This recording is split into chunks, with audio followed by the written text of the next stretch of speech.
ओम श्री गणेशाय नमः। हरे कृष्ण। नमस्कार दोस्तों, आपका स्वागत है मेरे चैनल पर।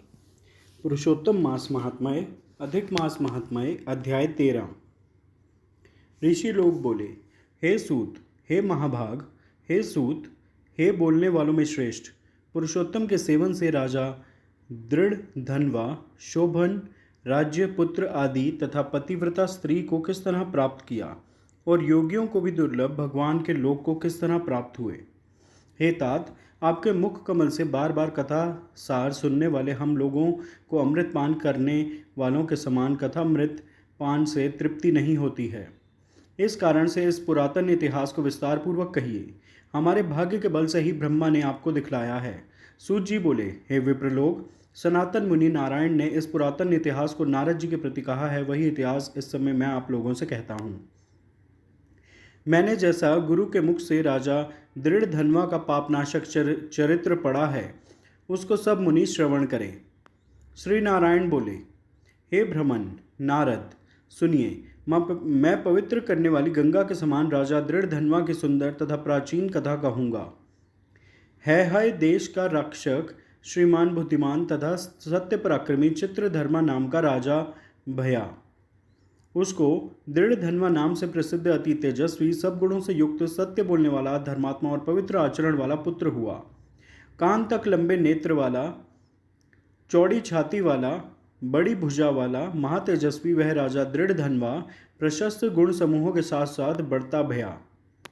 वह चतुर राजा दृढ़ धनवा प्रसन्नता के साथ गुरु के मुख से एक बार कहने मात्र से पूर्व में पढ़े हुए के समान व्याकरण आदि 6 अंगों के साथ 4 वेदों का अध्ययन कर, गुरु को दक्षिणा देकर और विधि पूर्वक उनकी पूजा कर, बुद्धिमान राजा गुरु की आज्ञा से पिता चित्रधर्मा के पुर को गया। अपने नगर में वास करने वाले प्रजावर्ग के नेत्रों को आनंदित करता हुआ, जिस पुत्र को देखकर राजा चित्रधर्मा भी अत्यंत हर्ष को प्राप्त हुए। पुत्र जवान हो, संपूर्ण धर्म को जानने वाला हो और प्रजा पालन में समर्थ हो, इससे बढ़कर सार शून्य संसार में और क्या है, अर्थात कुछ नहीं है। अब मैं 2 भुजा वाले, मुरली वंशी को धारण करने वाले, प्रसन्न मुख वाले, शांत तथा भक्तों को अभय देने वाले श्री कृष्ण चंद्र की आराधना करता हूँ। जिस तरह ध्रुव, अम्बरीश, शरधाती, ययाति प्रमुख राजा और शिवी, रंतिदेव, शशिबिंदु, भगीरथ, भीष्म, विदुर, दुष्यंत और भरत, पृथु, उत्तानपाद, प्रहलाद, विभीषण, ये सब राजा तथा और अन्य राजा लोग भी अनेकों लोगों को त्याग कर इस अनित्य शरीर से पुरुषोत्तम भगवान का आराधन कर नित्य सदा रहने वाले विष्णु पद को चले गए। उसी तरह स्त्री, मकान, पुत्र आदि में स्नेहमय बंधन को तोड़कर वन में जाकर हरि का सेवन करना हमारा भी कर्तव्य है। ऐसा मन में निश्चय कर समर्थ राजा दृढ़ धनवा को राज्य का भार देकर स्वयं विरक्त हो शीघ्र पुलह ऋषि के आश्रम को चला गया। वहां जाकर संपूर्ण कामनाओं से निष्पृह हो और भोजन त्याग कर हर समय मन से श्री कृष्ण चंद्र का स्मरण करता हुआ तप करने लगा।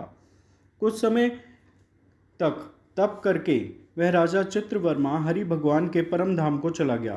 राजा दृढ़ धनवा ने भी अपने पिता की वैष्णवी गति को सुना। उस समय पिता के परम धाम गमन से हर्ष और वियोग होने से शोक युक्त राजा दृढ़ धनवा पितृभक्ति से विद्वानों के वचन में स्थित होकर पारलौकिक क्रिया को करता भया। नीति शास्त्र में विशारद चतुर राजा दृढ़ धनवा अत्यंत शोभित पवित्र पुष्करावर्तक नगर में राज्य करने लगा। अच्छे स्वभाव वाली विदर्भराज की कन्या उसकी स्त्री गुण सुंदरी नाम की थी। पृथ्वी पर रूप में उसके समान दूसरी स्त्री नहीं थी। उस गुण सुंदरी ने सुंदर, चतुर, शुभ आचरण वाले 4 पुत्रों को उत्पन्न किया और संपूर्ण लक्षणों से युक्त चारुमती नामक कन्या को उत्पन्न किया।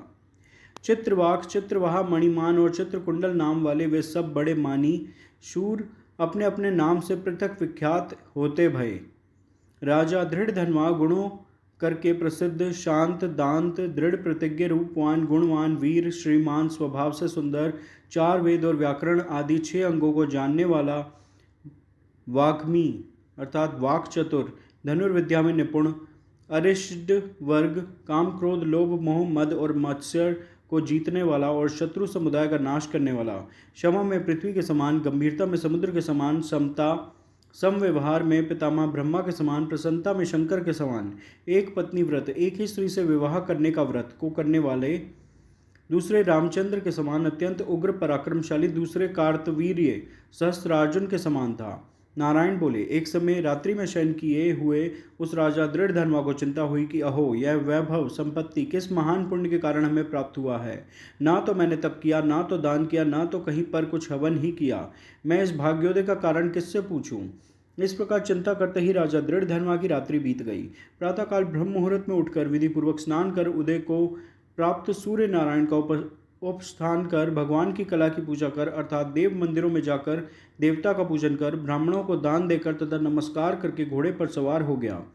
उसके बाद शिकार खेलने की इच्छा से शीघ्र वन को गया। वहां पर बहुत से मृग, वराह, सिंह और गवयों, चंवरी गाय का शिकार किया। उसी समय राजा दृढ़ धनवा के बाण से घायल होकर कोई मृग बाण सहित शीघ्र एक वन से दूसरे वन को चला गया। रुधिर गिरे हुए मार्ग से राजा भी मृग के पीछे गया, परंतु मृग कहीं झाड़ी में छिप गया और राजा उस वन में उसे खोजता ही रह गया। पिपासा से व्याकुल उस राजा ने समुद्र के समान एक तालाब को देखा। वहां जल्दी से जाकर और पानी पीकर तीर पर चला आया। वहां घनी छाया वाले एक विशाल वट वृक्ष को देखा। उस वृक्ष की जटा में घोड़े को बांधकर राजा वहीं बैठ गया। उसी समय वहां पर कोई एक परम सुंदर सुग्गा राजा को मोहित करने वाली तुलना रहित मनुष्य वाणी को बोलता हुआ आया। केवल राजा को बैठे देख उसको संबोधित करता हुआ एक ही श्लोमक को बार बार पढ़ने लगा कि इस पृथ्वी पर विद्यमान अतुल सुख को देखकर तू तत्व आत्मा का चिंतन नहीं करता है तो इस संसार के पार को कैसे जाएगा। बार बार इस श्लोनक को राजा दृढ़ धनवा के सामने पढ़ने लगा। राजा उसके वचन को सुनकर प्रसन्न हुआ और उस पर मोहित हो गया कि इस शुक पक्षी ने दुख से जानने योग्य सार भरे हुए नारिकेल फल के समान अगम्य एक ही श्लोक को बार बार पढ़ते हुए क्या कहा। क्या यह कृष्ण द्वैपायन वेद व्यास के श्रेष्ठ पुत्र सुखदेव जी तो नहीं है, जो कि श्री कृष्ण चंद्र के सेवक मुझको मूढ़ और संसार सागर में डूबा हुआ देखकर राजा परीक्षित के समान कृपा कर उद्धार करने की इच्छा से मेरे पास आए हैं। इस तरह चिंता करते हुए राजा दृढ़ धनवा की सेना समीप आ गई। शुक पक्षी राजा को उपदेश देकर स्वयं अंतर्ध्यान अलक्षित हो गया। उस शुक पक्षी के वचन को स्मरण करता हुआ राजा अपने पुर में आकर बुलाने पर भी नहीं बोलता है और निद्रा रहित हो उसने भोजन को भी त्याग दिया था। तब एकांत में उसकी रानी ने आकर राजा से पूछा। गुण सुंदरी बोली, हे पुरुषों में श्रेष्ठ, यह मन में मलिनता क्यों हुई। हे भूपाल, पृथ्वी के रक्षक, उठिए उठिए, भोगों को भोगिए और वचन बोलिए। हे पुरुषों में श्रेष्ठ, यह मन में मलिनता क्यों हुई। हे भूपाल, पृथ्वी के रक्षक, उठिए उठिए, भोगों को भोगिए और वचन बोलिए। देवताओं से भी दुख से जानने योग्य उस शुक पक्षी के सत्य वचन का स्मरण करता हुआ रानी गुण सुंदरी के प्रार्थना करने पर भी राजा दृढ़ धनवा कुछ नहीं बोला। पति के दुख से अत्यंत पीड़ित वह रानी भी दीर्घ श्वास लेकर अपने स्वामी की चिंता के उत्कट कारण को नहीं जान सकी। इस प्रकार चिंता में मग्न राजा का कितना ही समय बीत गया, परंतु संदेह सागर से पार करने वाला कोई भी कारण वह देख न सकी। नारद जी बोले, हे मुने, इस तरह चिंता को करते हुए पृथ्वीपति राजा दृढ़ धनवा का क्या हुआ सो आप कहें, क्योंकि हे मुने, निर्मल वैष्णव चरित्र थोड़ा भी यदि सुना जाए तो पापों का नाश हो जाता है। इति श्री बृहन्नारदीय पुराणे पुरुषोत्तम मास महात्म्ये श्री नारायण नारद संवादे दृढ़ धन्वोपाख्याने दृढ़ धन्वो मनः खेदो नाम त्रयोदशो अध्यायः।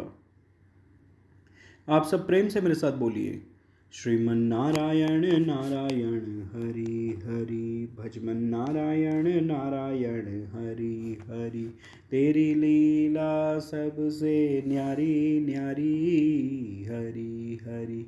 श्रीमन्नारायण नारायण हरि हरि, भजमन नारायण नारायण हरि हरि, सत्य नारायण नारायण हरि हरि। कृपया इस वीडियो को लाइक और शेयर करें व चैनल सब्सक्राइब करें। धन्यवाद। हरे कृष्ण।